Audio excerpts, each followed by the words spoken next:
ನಮಸ್ಕಾರ ಸ್ನೇಹಿತರೆ, welcome to my YouTube ಚಾನಲ್ಗೆ ಸ್ವಾಗತ. ಎಲ್ಲ ಸೌಜನ್ಯ ಹೋರಾಟಗಾರರಿಗೂ, ಸತ್ಯದ ಪರ ಇರ್ತಕ್ಕಂಥ ಹೋರಾಟಗಾರರಿಗೆಲ್ಲ ಯುಗಾದಿ ಹಬ್ಬದ ಮತ್ತು ನಮ್ಮ ದೇಶದ ನಮ್ಮ ಭಾರತೀಯರಿಗೆ ಹೊಸ ವರ್ಷದ ಶುಭಾಶಯಗಳು. ನೋಡಿ ಸ್ನೇಹಿತರೆ, ಇಲ್ಲಿ ನಮ್ಮ ವೀರಣ್ಣಗೌಡರು ಅಂತೇಳಿ ಸೌಜನ್ಯ ಹೋರಾಟಗಾರರು, ಸಾಮಾಜಿಕ ಹೋರಾಟಗಾರರು, ಅವ್ರು ಹೇಳ್ತಕ್ಕಂಥ ಮಾಹಿತಿ ಏನಂದರೆ, ಧರ್ಮಸ್ಥಳದಲ್ಲಿ ಸಹಜ ಸಾವುಗಳ ಬಗ್ಗೆ 74 ಸಾವುಗಳ ಬಗ್ಗೆ ಕುಸುಮಾವತಿ ಅವರು, ಸೌಜನ್ಯಳ ತಾಯಿ ಕುಸುಮಾವತಿ ಅವರು PAL ಹಾಕಿದ್ರು. ಅದನ್ನು ವಾದಿಸ್ತಕ್ಕಂಥ ಬಾಲನ್ ಸರ್ ಅವರಿಗೆ ಧನ್ಯವಾದ ಹೇಳಲೇಬೇಕು, ಹೇಳಲೇಬೇಕು ಎಲ್ಲ ಹೋರಾಟಗಾರರ ಪರವಾಗಿ. ಮತ್ತು ಇದರ ಬಗ್ಗೆ ನಮ್ಮ ವೀರಣ್ಣಗೌಡರು ಸಾಮಾಜಿಕ ಹೋರಾಟಗಾರರು ಮತ್ತು ಸೌಜನ್ಯ ಹೋರಾಟಗಾರರು ಒಂದು ಸ್ಫೋಟಕ ಹೇಳಿಕೆ ಕೊಟ್ಟಿದ್ದಾರೆ. ಅವರಿಗೆ ದಯಾಮರಣ ಬೇಕಂತೆ. ಇಲ್ಲಾಂದರೆ ಸಾಮಾಜಿಕ ಹೋರಾಟಗಾರರಾದ ವೀರಣ್ಣಗೌಡರವರ ಅಳಿಲು ಏನಂದರೆ, ಸರ್ಕಾರಕ್ಕೆ ಮನವಿ ಏನಂದರೆ, ಅವರಿಗೆ ದಯಾಮರಣ ಕೊಡಬೇಕಂತೆ ಎಲ್ಲ ಹೋರಾಟಗಾರರಿಗೂ. ಇಲ್ಲಾಂದರೆ ಯಾರು ಅಂತೇಳಿ ಅವರ ವಾದ. ಯುಗಾದಿ ಹಬ್ಬದ ನಿಮಗೂ ಮತ್ತು ನಿಮ್ಮ ಹೋರಾಟಕ್ಕೂ ಎಲ್ಲರಿಗೂ ಶುಭಾಶಯಗಳಪ್ಪ. ಯುಗಾದಿ ಹಬ್ಬದ ಶುಭಾಶಯಗಳು. ಸೇಮ್ ಟು ಸರ್, ಎಲ್ರಿಗೂ ಕೂಡ ಯುಗಾದಿ ಹಬ್ಬದ ಹಾರ್ದಿಕ ಶುಭಾಶಯಗಳು. ನಿನ್ನೆ ಮೊನ್ನೆ ಧರ್ಮಸ್ಥಳದಲ್ಲಿ ಏನ್ ಬೆಳವಣಿಗೆ ಆಗಿದೆ ಅದ್ರ ಬಗ್ಗೆ ಸ್ವಲ್ಪ ಹೇಳ್ತೀರಾ ಸರ್? SIT ಬಗ್ಗೆ, ಅದನ್ನು ಹೈಕೋರ್ಟ್ ಅಲ್ಲಿ ಬರ್ತಕ್ಕಂಥದ್ದು, ಇವ್ರು ಯಾಕೆ ಈ ತರ ಮಾಡಿದ್ರು, ಅದು ನೈಟೇ ಮಹೇಶ್ ಗಡಿಪಾರು ಆದೇಶ, ಇದ್ರ ಬಗ್ಗೆ ನಿಮಗೆ ಗಮನ ಇದ್ರೆ ಸ್ವಲ್ಪ ಅದ್ರ ಬಗ್ಗೆ ಹೇಳ್ತೀರಾ ಸರ್? ಸರ್, ಮೊದಲನೇದಾಗಿ ಈಗ 74 ಅಸಹಜ ಸಾವುಗಳ ಬಗ್ಗೆ ಹೈಕೋರ್ಟ್ ನಲ್ಲಿ ಈಗ ಒಂದು ಕುಸುಮಾವತಿ ಅಕ್ಕನವರು ಈಗ PIL ಸಲ್ಲಿಸಿದ್ರು. ಹೌದು. ಸಾರ್ವಜನಿಕ ಹಿತಾಸಕ್ತಿ ಅರ್ಜಿಯನ್ನ ಸಲ್ಲಿಸಿದ್ರು. ಅದಕ್ಕೆ ಸಂಬಂಧಪಟ್ಟಂತೆ ಈಗ ವಾದ ವಿವಾದಗಳ ನಡೀತಾ ಇದೆ. ಅದಕ್ಕೆ ಸಂಬಂಧಪಟ್ಟಂತೆ ಈಗ ಹೈಕೋರ್ಟ್ ಕೂಡ ಚಾಟಿಯನ್ನ ಬೀಸಿರ್ತಕ್ಕಂಥದ್ದು.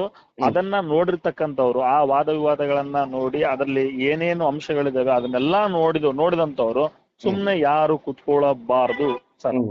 ಯಾರು ಕುತ್ಕೊಳ್ಳಂಗಿಲ್ಲ ಸರ್. ಯಾಕಂದ್ರೆ ಅಷ್ಟೊಂದು ಆಗಿದೆ. 74 ಅಸಹಜ ಸಾವುಗಳು, ಪೋಸ್ಟ್ ಮಾರ್ಟಮ್ ಆಗಿಲ್ಲ, ಅವತ್ತಿಂದ ಅವತ್ತೇ ರಾತ್ರಿನೇ ದಫನ್ ಮಾಡ್ತಾರೆ, ಬೆಂಕಿ ಸುಡ್ತಾರೆ ಅಂತಂದ್ರೆ ಇದು ಕಾನೂನು ಬಾಹಿರ ಸರ್. ಇಲ್ಲಿ ಏನೋ ನಡೆದಿದೆ ಅನ್ನುವಂತಹದ್ದು ಇಲ್ಲಿ ಸಾಬೀತಾಗ್ತಾ ಇದೆ ಎನ್ನುವಂಥದ್ದು. ಹಂಗಾಗಿ ಯಾರು ಕೂಡ ಇಂತಹ ಒಂದು ದೊಡ್ಡ ಪ್ರಕರಣದ ಬಗ್ಗೆ ಯಾರು ಕೂಡ ಸುಮ್ನೆ ಕೂತ್ಕೋಬಾರದು. ಎಲ್ರು ಮನುಷ್ಯತ್ವ ಇರ್ತಕ್ಕಂಥ ಎಲ್ರು ಕೂಡ ಇದನ್ನ ನೋಡಿದವ್ರು, ಇದ್ರ ಬಗ್ಗೆ ತಿಳ್ಕೊಂಡವ್ರು ಆಕ್ಚುಲಿ ಎಲ್ರು ಕೂಡ ಎಚ್ಚೆತ್ಕೊಳ್ಬೇಕು, ಧ್ವನಿ ಎತ್ತಕ್ಕಂತ ಕೆಲಸ ಮಾಡ್ಬೇಕು. ಈಗಾಗ್ಲೇ ಹೈಕೋರ್ಟ್ ಚಾಟಿಯನ್ನ ಬೀಸಿರ್ತಕ್ಕಂಥದ್ದು. ಇವರು ಏನ್ ಹೇಳ್ತಾರೆ, 2010ವರೆಗೂ ದಾಖಲೆಗಳು ನಾಶ ಆಗಿದಾವೆ ಅಂತೇಳಿ ಒಂದು ಕಾರಣವನ್ನ ಕೊಡ್ತಾ ಇದ್ದಾರೆ. ಆದ್ರೆ ಹೈಕೋರ್ಟ್ ಹೇಳ್ತಾ ಇದೆ ಯಾವುದೇ ಕಾರಣಕ್ಕೂ ಇವು ಯಾವನ್ನು ಬಿಡ್ಲಿಕ್ಕೆ ಆಗೋದಿಲ್ಲ, ತನಿಖೆ ನಡಿಲೇಬೇಕು. ಇದೇನೇನ್ ಕ್ರಮಗಳನ್ನ ತೆಗೆದುಕೊಂಡಿದ್ರಿ ನೀವು, ಮುಂದಿನ ಬಾರಿ ಒಂದು ಡೇಟ್ ಕೊಟ್ಟಿದ್ರೆ ಆ ಬಾರಿ ನೀವೆಲ್ಲಾ ತನಿಖೆಯನ್ನ ಒಪ್ಪಿಸ್ಬೇಕು ಅಂತ ಹೇಳಿ ಹೈಕೋರ್ಟ್ ಚಾಟಿ ಬೀಸಿರ್ತಕ್ಕಂಥದ್ದು ಸರ್ಕಾರಕ್ಕೂ ಮತ್ತು ಅಧಿಕಾರಿಗಳಿಗೆ. ಸರ್, ಇನ್ನೊಂದ್ ಸರ್, ನೀವು ಒಂದು RTI ಹಾಕಿದ್ರಲ್ಲ, ಆಯಾ ಡಿಸ್ಟಿಕ್ ಅಲ್ಲಿ ಯಾರನ್ನ ಮಿಸ್ ಆಗಿದ್ರೆ ಅಂತ ಹೇಳಿ ಇದೇ ಮಾಡಿದ್ರಲ್ಲ, ಅದಕ್ಕೆ ಏನ್ ಬಂದ್ ಸರ್ ಫಲಿತಾಂಶ? ಈಗ ನಾವು ಅನ್ಯಾಚುರಲ್ ಡೆತ್ಸ್ UDR ಕೇಸಸ್ದು ಮಂಗಳೂರು DC ಕಚೇರಿಗೆ ಹಾಕಿದ್ವಿ. DC ಅವರು AC ಅವರಿಗೆ ಅದನ್ನ ಅಂದ್ರೆ ಫಾರ್ವರ್ಡ್ ಮಾಡಿದ್ದಾರೆ. ಅವರು ಕೂಡ AC ಆಫೀಸ್ ಕಡೆಯಿಂದ ಅವ್ರು ಏನ್ ಹೇಳ್ತಾ ಇದಾರೆ ಅಂದ್ರೆ, ನೀವು ಇಲ್ಲಿಗೆ ಬಂದು ಸ್ವಲ್ಪ ಬಹಳಷ್ಟು ದಾಖಲಾತಿಗಳಿವೆ, ಈ ದಾಖಲಾತಿಗಳನ್ನ ನಮಗೆ ಯಾವ್ಯಾವ ಅಂತ ಹೇಳಿ ಹುಡುಕೊಡಿ ಅಂತಂದ್ರು. ಇಲ್ಲ, ನಾನು ಅದಕ್ಕೆ ಹೇಳಿದೀನಿ, ನಿಮಗೆ ಎಷ್ಟಿದೆ ಸಾಧ್ಯವಾದಷ್ಟು ಎಷ್ಟಾಗುತ್ತೆ ಅಷ್ಟು ಕೊಡಿ, ಇಲ್ಲ ಅಂತಂದ್ರೆ ಇಲ್ಲ ಅಂತ ಹೇಳ್ಕೊಡಿ ಅಂತ ಹೇಳಿ ಅವರಿಗೆ ನಾನು ಉತ್ತರವನ್ನು ನೀಡಿದ್ದೇನೆ. ಆಕ್ಚುಲಿ ಅವರು ಫೋನ್ ನಲ್ಲಿ ಈ ತರ ಎಲ್ಲ ಹೇಳಲಿಕ್ಕೆ ಬರೋದಿಲ್ಲ. ಇರ್ಲಿ, ಅವ್ರದ್ದು ಏನ್ ಕಾನೂನು ಇದೆ ನನಗೆ ಗೊತ್ತಿಲ್ಲ. ಹಂಗಾಗಿ ಅವ್ರು ಏನ್ ಹೇಳಿದ್ರೆ ಅದಕ್ಕೆ ನಾವು ಉತ್ತರ ಕೊಟ್ಟಿದೀವಿ. ಅವ್ರೇನಾದ್ರೂ ನಮಗೆ ಕೊಟ್ಟಿಲ್ಲ ಅಂತಂದ್ರೆ ನಾವು ಮುಂದೆ ಅಪೀಲ್ ಹೋಗ್ತಕ್ಕಂತ ಕೆಲಸ ಮಾಡ್ತೀವಿ. ಅದಲ್ದೇನೆ ನಾನು ಇಲ್ಲಿ ವಿಜಯನಗರ ಡಿಸ್ಟಿಕ್ ಅಲ್ಲಿ ನಾನು ಇಲ್ಲಿ ಒಂದೆರಡು RTI ಹಾಕಿದ್ದೆ. ಅಂದ್ರೆ ಯಾರಾದ್ರೂ ನಾಪತ್ತೆ ಕಾಣೆ ಆಗಿರ್ತಕ್ಕಂಥವ್ರು ಯಾರಾದ್ರೂ ಸಿಗಬಹುದೇನೋ, ಇಲ್ಲಿಂದ ಯಾರಾದ್ರೂ ಬಂಗ್ಲೆಗುಡ್ಡ ಪ್ರದೇಶಕ್ಕೆ ಹೋಗಿ ಏನಾದ್ರೂ ತನಿಖೆ ಏನಾದ್ರೂ ನಡೆದಿರ್ಬೋದೇನೋ ಒಂದು ವಿಚಾರ ಇದ್ರೆ ಅದು IT ಸೆಲ್ ಅಂತ ಹೇಳಿ ಬರುತ್ತೆ, ಅಂದ್ರೆ ಇನ್ಫಾರ್ಮೇಶನ್ ಟೆಕ್ನಾಲಜಿ ಅಂತ ಹೇಳಿ. ಅದ್ರಲ್ಲಿ ನೋಡಿದ್ರೆ ಅದರಲ್ಲಿ ಮೆನ್ಷನ್ ಆಗಿರುತ್ತೆ, ಇಂತ ನಾಪತ್ತೆ ಕಾಣೆ ಆಗಿರ್ತಕ್ಕಂಥ ವಿವರಗಳು ಅದರಲ್ಲಿ ಗೊತ್ತಾಗುತ್ತೆ. ಹಾಗಾಗಿ ಒಂದಿಷ್ಟು ವಿಚಾರ ಇರ್ಲಿ ಅಂತೇಳಿ ನಾನು ಕೂಡ ಹಾಕಿದ್ದೆ. ಇಲ್ಲಿ ನಮ್ಮ ಭಾಗದಲ್ಲಿ ಶೂನ್ಯ ಬಂದಿದೆ. ಕೆಲವೊಂದು ಭಾಗದಲ್ಲಿ. ಅಲ್ಲ ಸರ್, ಶೂನ್ಯ ಬಂದಿದೆಯಲ್ಲ, ಶೂನ್ಯ ಬಂದ್ರೆ ನಿಮ್ಗೆ ಸ್ವಲ್ಪ ಗೊಂದಲ ಕಾಣೋದಿಲ್ಲ. ಯಾಕಂದ್ರೆ ಅಲ್ಲಿ ಧರ್ಮಸ್ಥಳದಲ್ಲಿ ಒಂದು ಹುಡುಗಿ ಅಲ್ಲ ಆ ಕಡೆ ಓಕೆ, ಆ ಕಡೆ ಓಕೆ, ಬೇರೆ ಕಡೆ ಓಕೆ ಅಲ್ಲ. ಇಲ್ಲಿನು ನಾಪತ್ತೆ ಕಾಣೆ ಆಗಿದ್ರೆ ಕೊಡ್ತಾರೆ, ಬಟ್ ಅದ್ರಲ್ಲಿ ಇಲ್ಲ ಅಂದ್ರೆ ಇಲ್ದೇ ಇರೋದನ್ನ ಇಲ್ಲ ಅಂತ ಕೊಟ್ಟಿದ್ದಾರೆ. ಬಟ್ ನಮಗೆ ಏನಾದ್ರೂ ಪ್ರೂಫ್ ಇದ್ರೆ ನಾವು ಮುಂದಕ್ಕೆ ಹೋಗ್ಬೋದು. ಇಲ್ಲ ಇಲ್ಲಿ ಇತ್ತು ಅನ್ನುವಂತ ಕಾರಣಕ್ಕೆ ನಮ್ಮ ಹತ್ರ ಏನಾದ್ರೂ ಪ್ರೂಫ್ ಇದ್ರೆ ಮುಂದಕ್ಕೆ ಹೋಗ್ಬೋದು. ಇಷ್ಟಂತೂ ವಿಚಾರ ಬಂದಿದೆ. ನೆಕ್ಸ್ಟ್ ಈಗ ಮಹೇಶಣ್ಣಂದು ಗಡಿಪಾರು ವಿಚಾರಕ್ಕೆ ನೋಡ್ತಾ ಹೋದ್ರೆ, ಮೊದಲನೇ ಬಾರಿ ಗಡಿಪಾರು ಆದೇಶವನ್ನ ಎ.ಸಿ. ಸ್ಟೆಲ್ಲಾ ವರ್ಗೀಸ್ ಅವರು ಕೊಟ್ರು. ಇದು ಕಾನೂನು ಬಾಹಿರ ಅಂತೇಳಿ ಹೈಕೋರ್ಟ್ ಅದನ್ನ ರದ್ದು ಮಾಡ್ತಕ್ಕಂತ ಕೆಲಸ ಮಾಡ್ತು. ಅವ್ರಿಗೆ 55A ಅಲ್ಲೇ ಹಾಕೋದು, 55B ಅಲ್ಲಿ ಇವ್ ಯಾವ್ದ್ರಲ್ಲಿ ಅರಿವೇ ಇಲ್ದಂಗೆ ಎ.ಸಿ. ಅವರು, ಸ್ಟೆಲ್ಲಾ ವರ್ಗೀಸ್ ಅವರು ಒಂದು ಆದೇಶವನ್ನ ಮಾಡಿದ್ರು. ಯಾರಿಗೋಸ್ಕರ ಮಾಡಿದ್ರು, ಯಾವ ಕಾರಣಕ್ಕೋಸ್ಕರ ಮಾಡಿದ್ರು, ಯಾರಿಗೆ ಪ್ರಭಾವಕ್ಕೆ ಮಣಿತಾ ಇದ್ದಾರೆ ಅನ್ನುವಂಥದ್ದು ಗೊತ್ತಾಗ್ತಾ ಇಲ್ಲ. ಹಂಗಾಗಿ ಅದು ಕೂಡ ರದ್ದಾಗುವಂತಹ ಕೆಲಸ ಆಯ್ತು. ತದನಂತರವಾಗಿ ಈ ಎರಡನೇ ಬಾರಿಗೆ ಮತ್ತೆ ಅವರಿಗೆ ಗಡಿಪಾರು ಅರ್ಜಿಯನ್ನ ಮತ್ತೆ ಹಾಕ್ತಾರೆ. ಎರಡನೇ ಬಾರಿಗೆ ಹಾಕ್ತಾರೆ. ಎರಡನೇ ಬಾರಿಗೆ ಹಾಕಿದಾಗ ಕೂಡ ಇದು ಕಾನೂನು ಬಾಹಿರ ಅಂತ ಹೇಳಿ ಹೈಕೋರ್ಟ್ ಮತ್ತೆ ಎರಡನೇ ಬಾರಿ ಅದು ಗಡಿಪಾರು ಆದೇಶವನ್ನ ರದ್ದು ಮಾಡುತ್ತೆ. ಅಂದ್ರೆ ಇಷ್ಟೊಂದು ಕಾನೂನು ಬಾಹಿರವಾಗಿ ಸುಮ್ಮನೆ ಸಿಕ್ಕ ಹಾಕಿಸುವಂತಹ ಕೆಲಸ. ಅಂದ್ರೆ ಹೈಕೋರ್ಟ್ ಚಾಟಿ ಬೀಸಿದ್ರು ಕೂಡ ಇದು ಕಾನೂನು ಬಾಹಿರವಾಗಿದೆ ಅಂತ ಹೇಳಿ ಹೇಳಿದ್ರು ಕೂಡ ಮತ್ತೆ ಎರಡನೇ ಬಾರಿ ಕೂಡ ಗಡಿಪಾರು ಅರ್ಜಿಯನ್ನ ಹಾಕಿದ್ರು. ಮೊದಲನೇ ಬಾರಿ 5:40 ಬೆಳಗ್ಗೆ 5:40ಕ್ಕೆ ಅವರಿಗೆ ಸಮನ್ಸ್ ಸರ್ವ್ ಮಾಡ್ತೀನಿ ಅಂತ ಹೇಳಿ 5:40ಕ್ಕೆ ಪೊಲೀಸ್ಗಳು ಬರ್ತಾರೆ. ತದನಂತರವಾಗಿ 5 ಗಂಟೆ ಸುಮಾರು ಈ ತರ ಎಲ್ಲ ಬರ್ತಕ್ಕಂಥ ಕೆಲಸ ಮಾಡಿದ್ರು. ತದನಂತರವಾಗಿ ಮತ್ತೆ ಮೂರನೇ ಬಾರಿಗೆ ಗಡಿಪಾರು ಅರ್ಜಿಯನ್ನ ಅವರು ಹಾಕ್ತಾರೆ. ಮೂರನೇ ಬಾರಿ ಕೂಡ 55A ಅಲ್ಲಿ ಅವರು ಹಾಕಿರ್ತಕ್ಕಂಥದ್ದು. 55A ಅಥವಾ 55B ಅನ್ಸುತ್ತೆ. 55B, ಎಸ್ ಹೌದು, 55B ಅಲ್ಲಿ ಅವರು ಈ ಗಡಿಪಾರು ಆದೇಶವನ್ನ ಮಾಡಿರ್ತಕ್ಕಂಥದ್ದು. ಅಂದ್ರೆ ಇವರು ರಾಜಕಾರಣಿಗಳಿಗೆ ಬೈತಾರೆ ಮತ್ತು ಪೊಲೀಸರಿಗೆ ಬೈತಾರೆ, ಇವರು ತೆಗಳುವಂತಹ ಕೆಲಸ ಮಾಡ್ತಾರೆ ಅಂತೇಳಿ ಅವರು ಈ ಗಡಿಪಾರು ಆದೇಶವನ್ನ 6 ತಿಂಗಳ ಕಾಲ ಗಡಿಪಾರು ಆದೇಶವನ್ನ ಮಾಡಿರ್ತಕ್ಕಂಥದ್ದು. ಈ ಸಮಯದಲ್ಲಿ 25ರಿಂದ ಸುಮಾರು ಅಂದಾಜು 25ರಿಂದ 30 ಪೊಲೀಸರು 2 ಗಂಟೆಯ ಸಮಯದಲ್ಲಿ ಅವರಿಗೆ ಒಂದು ನೋಟಿಸ್ ಸರ್ವ್ ಅನ್ನ ಮಾಡ್ಲಿಕ್ಕೆ ಬರ್ತಾರೆ. ಈ ನೋಟಿಸ್ ಸರ್ವ್ ಮಾಡ್ಲಿಕ್ಕೆ 2 ಗಂಟೆಯ ಸಮಯದಲ್ಲಿ ಒಬ್ರು ಆದ್ರೆ ಸಾಕು ಸರ್ವ್ ಮಾಡ್ಲಿಕ್ಕೆ. ಆದ್ರೆ ರಾತ್ರಿ 2 ಗಂಟೆಗೆ ಬರ್ತಕ್ಕಂತಹ ಅವಶ್ಯಕತೆ ಏನಾದ್ರೂ ಇದೆನಾ? ಅದು 25ರಿಂದ 30 ಪೊಲೀಸರು.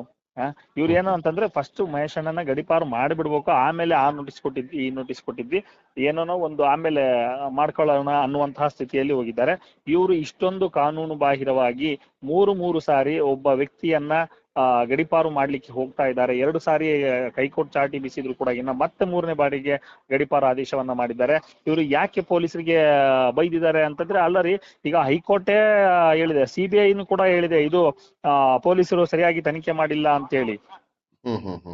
ಹಂಗಾಗಿ ಮತ್ತಿನ್ ಅವರಿಗೆ ತೆಗಳಾರ್ದೆ, ಅವರಿಗೆ ತಿದ್ಲಾರ್ದೆ ಇನ್ಯಾರಿಗೆ ತಿದ್ದಬೇಕು? ಹೌದಲ್ಲ? ಈಗ 13 ವರ್ಷಗಳ ಕಾಲ ನಿರಂತರವಾಗಿ ಹೋರಾಟ ಮಾಡ್ತಾ ಇದ್ದಾರೆ.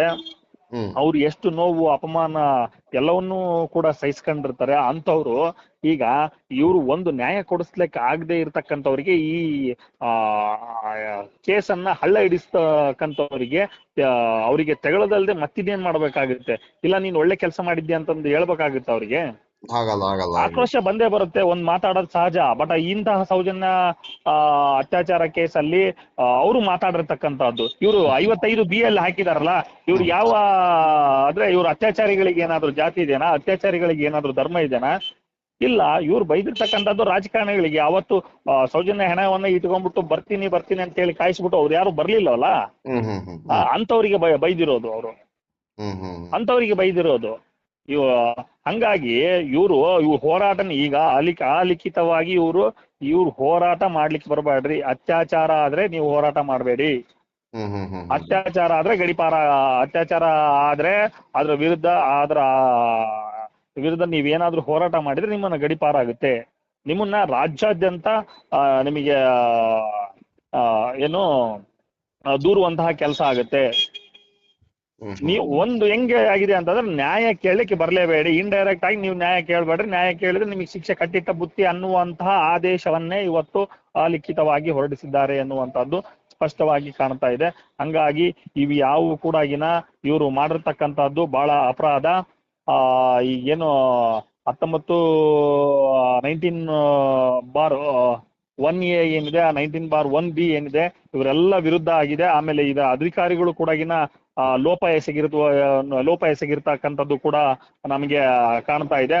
ಹ್ಮ್ ಹ್ಮ್ ಹಂಗಾಗಿ ಇದು ನಾವು ಕೊನೆಯದಾಗಿ ಏನ್ ಮಾಡ್ಬೇಕಪ್ಪ, ಈ ವ್ಯವಸ್ಥೆಯಲ್ಲಿ ನಾವು ಈ ಭಾರತದಲ್ಲಿ ನಾವು ಕರ್ನಾಟಕದಲ್ಲಿ ಇದ್ದೀವ, ನಾವು ಪ್ರಜಾಪ್ರಭುತ್ವ ವ್ಯವಸ್ಥೆಯಲ್ಲಿ ಇದ್ದೀವ, ನಾವು ಈಗ ಆರ್ಟಿಕಲ್ 21 ಏನ್ ಹೇಳುತ್ತೆ, ಗೌರವಯುತವಾಗಿ ನ್ಯಾಯಯುತವಾಗಿ ನಾವು ಬದುಕಬೇಕು, ನಮ್ಮ ಹಕ್ಕುಗಳನ್ನ ಕಾಪಾಡ್ಕೋಬೇಕು ಅಂತ ಹೇಳಿ ಆರ್ಟಿಕಲ್ 21 ಹೇಳುತ್ತೆ. ಈ ಆರ್ಟಿಕಲ್ ಇವ್ ಯಾವ ನಮಗೆ ಸಿಗ್ತಾ ಇಲ್ಲ ಅಂತಂದಾಗ ನಾವು ಏನ್ ಮಾಡ್ಬೇಕು, ನಾವು ಗೌರವಯುತವಾಗಿ ನಮಗೆ ಬದುಕ್ಲಿಕ್ಕೆ ಆಗ್ತಾ ಇಲ್ಲ ಅಂತಂದಾಗ ನಾವು ಕೊನೆಯದಾಗಿ ಒಂದು ನಿರ್ಧಾರಕ್ಕೆ ಬಂದಿದ್ದೀವಿ. ಈಗ ನಾವೆಲ್ಲಾ ಹೋರಾಟಗಾರರು ಕೂಡ ಕೊನೆಯದಾಗಿ ಒಂದು ಹೋರಾಟಕ್ಕೆ ಬಂದಿದ್ದೀವಿ, ಒಂದು ನಿರ್ಧಾರಕ್ಕೆ ಬಂದಿದ್ದೀವಿ. ಈ ನಿರ್ಧಾರ ಏನು ಅಂತಂದ್ರೆ ದಯಾಮರಣ ಎನ್ನುವಂತ ಒಂದು ನಿರ್ಧಾರಕ್ಕೆ ಬಂದಿದ್ದೇವೆ.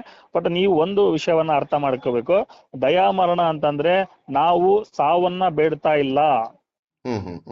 ನಾವು ಸಾವನ್ನ ಬೇಡ್ತಕ್ಕಂತಹ ದಯಾಮರಣ ಅಂದ್ರೆ ಸಾವನ್ನ ಬೇಡ್ತಾ ಇಲ್ಲ. ಇದು ಒಂದು ಕಾನೂನಾತ್ಮಕವಾದ ಪ್ರತಿಭಟನೆ.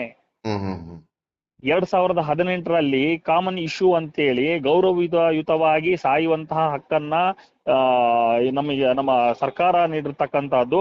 ಹಾಗಾಗಿ ನಮಗೆ ನ್ಯಾಯ ಸಿಗದೆ ನೊಂದು ಜೀವ ಕಳ್ಕೊಳ್ಳೋದ್ಕಿಂತ ನಾವು ಗೌರವಯುತವಾಗಿ ನಾವು ಸಾಯ್ಲಿಕ್ಕೆ ನಾವು ಅರ್ಜಿಯನ್ನ ಕೊಡ್ತಾ ಇದ್ದೀವಿ.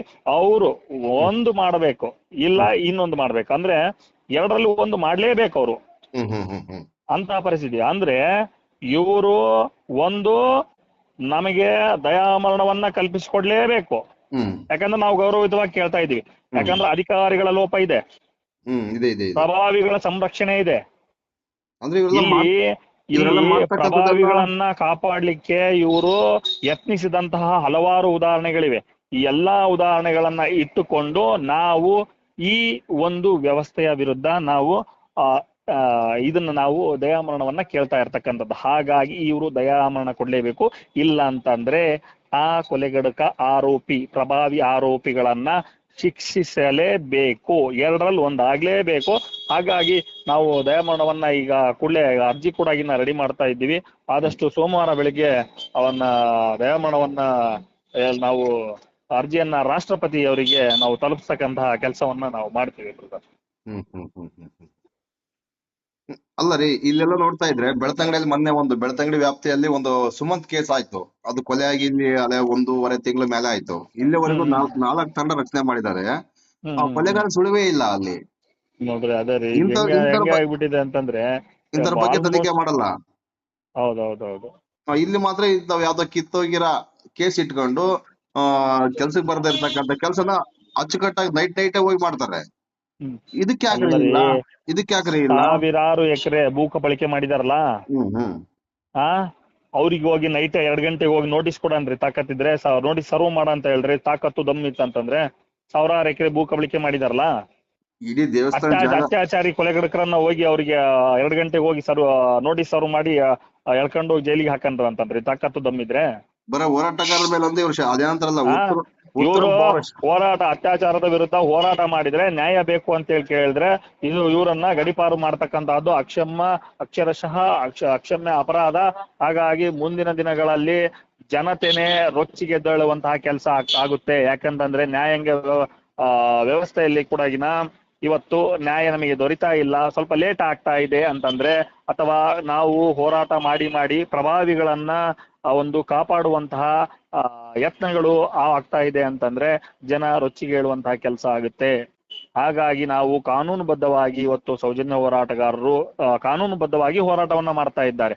ಅವರಿಗೆ ಈ ಇಡೀ ರಾಜ್ಯದ ಜನತೆ, ಇಡೀ ದೇಶ, ಇಡೀ ಪ್ರಪಂಚ ಬೆಂಬಲ ಕೊಡಬೇಕಾದಂತಹದ್ದು ಆದ್ಯ ಕರ್ತವ್ಯ. ಹಾಗಾಗಿ ನಾವೆಲ್ಲರೂ ಕೂಡ ಬೆಂಬಲ ಕೊಡ್ತೀವಿ. ಮುಂದೆ ಇದು ದಯಾಮರಣವನ್ನು ಕೂಡ ಕೇಳ್ತಾ ಇದ್ದೇವೆ. ಒಂದು ಅವರು ಗೌರವಯುತವಾಗಿ ದಯಾಮರಣ ಕೊಡ್ಬೇಕು, ಇಲ್ಲ ಅಂತಂದ್ರೆ ಆ ಪ್ರಭಾವಿ ಕೊಲೆಗಡುಕ ಆರೋಪಿಗಳು ಯಾರಿದ್ದಾರೆ ಅವರನ್ನ ಶಿಕ್ಷೆಗೆ ಒಳಪಡಿಸಲೇಬೇಕು. ಇಷ್ಟು ಇದೆ ನೋಡಿ ಸರ್. ಸರಿ ಸರ್, ಓಕೆ ಸರ್. ನಿಮ್ಮ ಅಮೂಲ್ಯವಾದ ಟೈಮ್ ಅನ್ನು ಕೊಟ್ಟು ಇಷ್ಟೊಂದು ಮಾಹಿತಿ ಹೇಳಿದ್ರೆ ತುಂಬಾ ಧನ್ಯವಾದಗಳು ಸರ್. ಆರಾಮಾಗಿರಿ. ನ್ಯಾಯ ನಿಮ್ಮ ಹೋರಾಟಕ್ಕೆ ನ್ಯಾಯ ಸಿಗ್ಲೇಬೇಕು, ಸಿಗ್ಲಿ ಅಂತ ಹಾರೈಸೋಣ sir. Okay sir, thank you sir. Thank you.